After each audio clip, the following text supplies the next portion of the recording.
जनकपुर नाम के गांव में सूर्यकला और राधा नाम की सास बहू रहती हैं। सूर्यकला के पति को देहांत हुए 5 साल हो गए हैं। तब से वो अपने बेटे शेखर और बहू राधा के साथ ही रहती हैं। सास बहू में तो छोटे मोटे झगड़े होते ही रहते हैं, पर ये दोनों बहुत ही ज्यादा मिलजुल कर रहते हैं। सूर्यकला बुजुर्ग थी, इस कारण घर का सारा काम राधा ही करती है। शेखर अपने गांव से 30 किलोमीटर दूर रामपुर नाम के गांव में नौकरी करता था।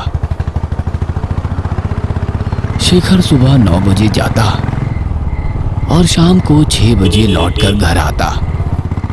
ऐसे में एक दिन उसके ऑफिस में, अरे शेखर, मुझे प्रमोशन मिला है, इसलिए आज मैं पार्टी दे रहा हूँ, तुम जरूर आना। वाह, कांग्रेचुलेशंस, जरूर आऊंगा। हाँ अच्छा, 1 मिनट। शेखर घर पे फोन किया। हेलो राधा डियर, आज हमारे ऑफिस में एक छोटी सी पार्टी है, थोड़ी लेट हो जाएगी। मैं यहाँ पर डिनर करके आ जाऊंगा, तुम और माँ खाकर सो जाना, मैं जल्दी ही आ जाऊंगा। ठीक है जी। ऑफिस में पार्टी खत्म होने के बाद शेखर अकेले ही गाड़ी से घर की ओर जा रहा था। रात के ठीक 12 बज रहे थे। चारों तरफ अंधेरा था, केवल गाड़ी की लाइट ही रास्ता दिखा रही थी। ओ, और 13 किलोमीटर है। अब टाइम तो 12 बज चुका है। चलो कोई नहीं, सिर्फ और 13 किलोमीटर ही तो है, देखते हैं, बस 15 मिनट में पहुंच जाऊंगा। ऐसा सोचते हुए वो जाने लगा। 13 किलोमीटर माइलस्टोन तक पहुंचते ही उसे ऐसा लगा जैसे रोड पे कोई है। तुरंत बाइक रोककर, आप कौन हो? इस वक्त यहाँ क्या कर रही हो? ऐसा कहते ही व्हाइट एंड रेड ड्रेस पहनी लड़की उधर ना जाकर इधर ही घूम गई। मेरा नाम राजी है, इंटरव्यू के लिए यहाँ आई हूँ। लास्ट बस मिस कर गई हूँ। काफी देर से पैदल चल रही हूँ, पर कोई गांव दिखाई नहीं दे रहा। अरे, यहाँ पास में तो कोई भी गांव नहीं है। यदि आपको ऐतराज ना हो तो मैं आपको ड्रॉप कर दूं।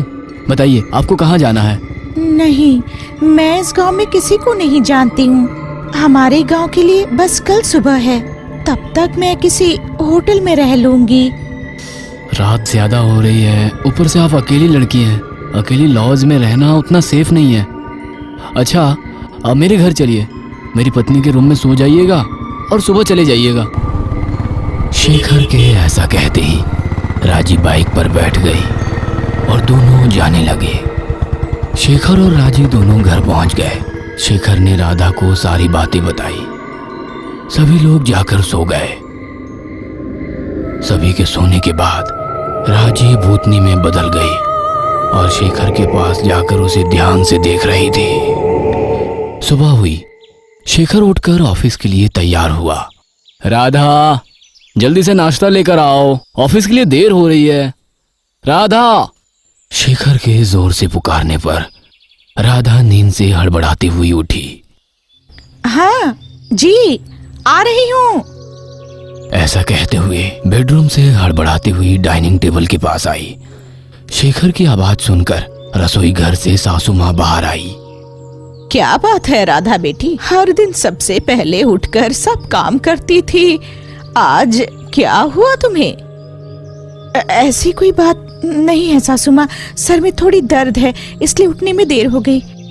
इतने में शेखर, आप दोनों सास बहू की बातें खत्म करो और मुझे जल्दी नाश्ता दो, ऑफिस के लिए देर हो रही है।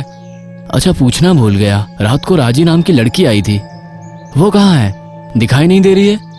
पता नहीं बेटा, मुझे भी दिखाई नहीं दी है। राधा, तुम्हें दिखाई दी क्या? वो कुछ अर्जेंट काम है बोल के सुबह सुबह ही निकल गई। अच्छा, चली गई, कोई नहीं, चलो नाश्ता लगाओ। नाश्ता करके शेखर ऑफिस चला गया। यहाँ घर में सास बहू थी और दोपहर हो रही थी। सुबह से मैं देख रही हूँ, आज राधा में कुछ बदलाव दिखाई दे रहा है, क्या हो सकता है? ऐसा सोचते हुए अपने कमरे में जाकर सो गई। रात हो रही थी। राधा उठकर सोए हुए शेखर के पास एकटक देख रही थी। आजकल बहू का बर्ताव कुछ ठीक नहीं है। हमेशा मेरे साथ बहुत अच्छे से रहती थी, पर इन 2 दिनों से मेरे साथ ठीक ही नहीं रही है। पता नहीं क्या हुआ। ऐसा सोचते हुए सासू माँ राधा के कमरे में गई और देखने लगी। राधा शेखर की फोटो लेकर प्रवीण प्रवीण करके चिल्ला रही थी। यह देखकर सासू माँ प्रवीण प्रवीण प्रवीण प्रवीण प्रवीण, मेरे बेटे का फोटो पकड़कर प्रवीण क्यों कह रही है? ये क्या पागल तो नहीं हो गई? अरे ओ बहू, तुम्हें क्या हुआ है? पागल की तरह प्रवीण प्रवीण कह रही हो। ये प्रवीण कौन है? ऐसा कहते ही एक बार मैं गुस्से से देखकर बाहर आई और सासू माँ को एक लात मारी। फिर क्या, सासू माँ गेंद की तरह जाकर गिरी। किसे पागल कह रही हो? मुझे मुझे मुझे चंद्रमुखी जैसा। बाप रे, तुम्हें क्या हुआ है? ऐसे मारी हो, रीढ़ की हड्डी टूट गई। हे भगवान! अरे माँ, सासू माँ, आपको मैंने मारा? राधा अनजान बनकर पूछने लगी। सॉरी सासू माँ।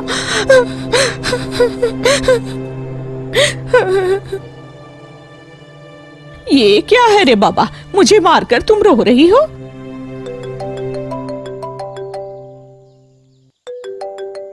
ऐसा सोचकर वो शेखर को फोन की। हेलो माँ। शेखर बेटा, जल्दी आओ। तुम्हारी बीवी कुछ अजीब बर्ताव कर रही है। वो कुछ बदली बदली सी लग रही है। जल्दी आना बेटा। क्या बात है माँ? घर आ, फिर बताऊंगी। माँ के घबराकर फोन करते ही शेखर जल्दी जल्दी घर आया। क्या बात है माँ? इतना डर क्यों रही हो और रो क्यों रही हो?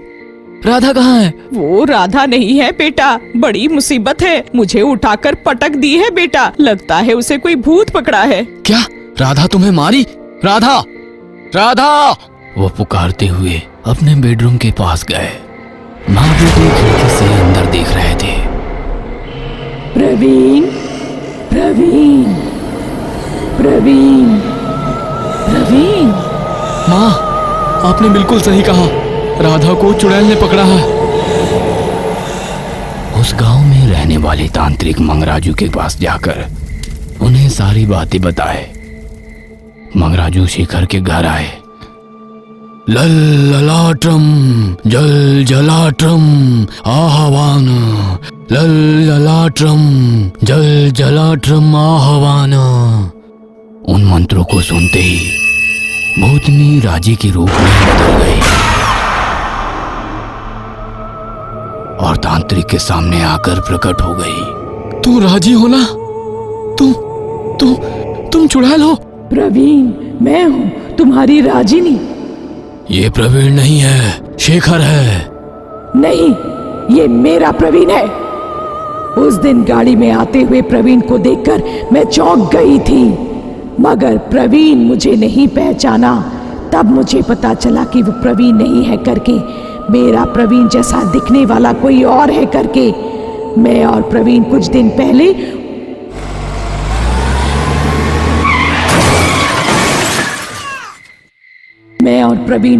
पहले उस 13वां माइलस्टोन के पास एक्सीडेंट होकर वहीं मर गए हैं। मेरा प्रवीण जैसे दिखने वाला इसे किसी भी तरह हासिल करना है करके मैं उसी वक्त सोच ली। बस मिस हो गई है बोल के इनके घर आई हूँ।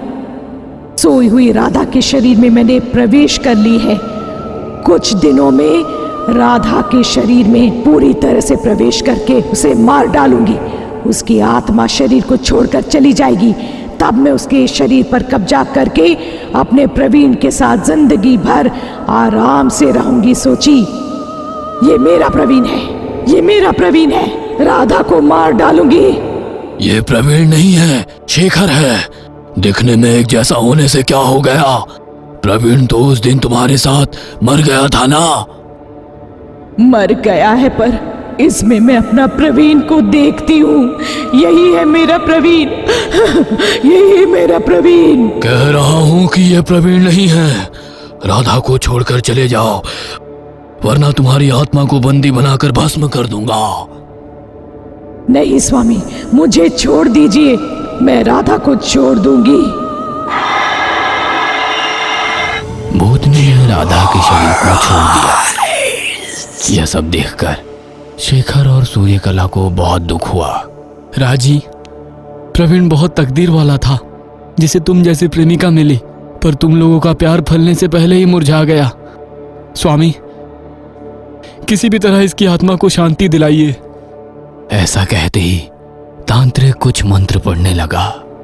ललाट्रम जल जलाट्रम प्रवीण की आत्मा आह्वान आह्वान ललाट्रम जल जलाट्रम प्रवीण की आत्मा का आह्वान। मंत्र के पढ़ते ही प्रवीण की आत्मा आई। राजी, मेरे साथ चलो, आओ, अपने लोक में चले जाएंगे। प्रवीण, प्रवीण, मैं तुम्हें 13वां माइलस्टोन के पास हर दिन खोज रही हूँ। इतने दिन कहाँ चले गए थे? इस प्रकार राजी और प्रवीण की आत्माएं एक साथ हवा में उड़ते हुए चले गए और यहाँ राधा को होश आ गया। शेखर, तुम दोनों को अब डरने की कोई बात नहीं है। राजी और प्रवीण प्यार करके शादी करने वाले थे वे लोग। बेचारी राजी प्रवीण के साथ अपने जिंदगी के कई सपने देखी होगी, पर वे सपने पूरे हुए बिना ही अचानक से एक्सीडेंट में दोनों की मौत हो गई। अपनी इच्छाएं पूरी हुए बिना ही वे मरने के कारण राजी की आत्मा उस एक्सीडेंट हुए वाले जगह पर प्रवीण को खोज रही थी। तुम प्रवीण के जैसे दिखते हो, इसलिए तुम्हें देखकर वो प्रवीण सोची और भ्रम में आ गई।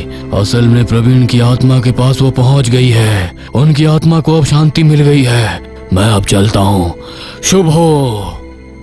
ऐसा कहते हुए तांत्रिक वहां से चला गया। हमेशा की तरह शेखर, राधा और सासू माँ सुखी जीवन बिताने लगे।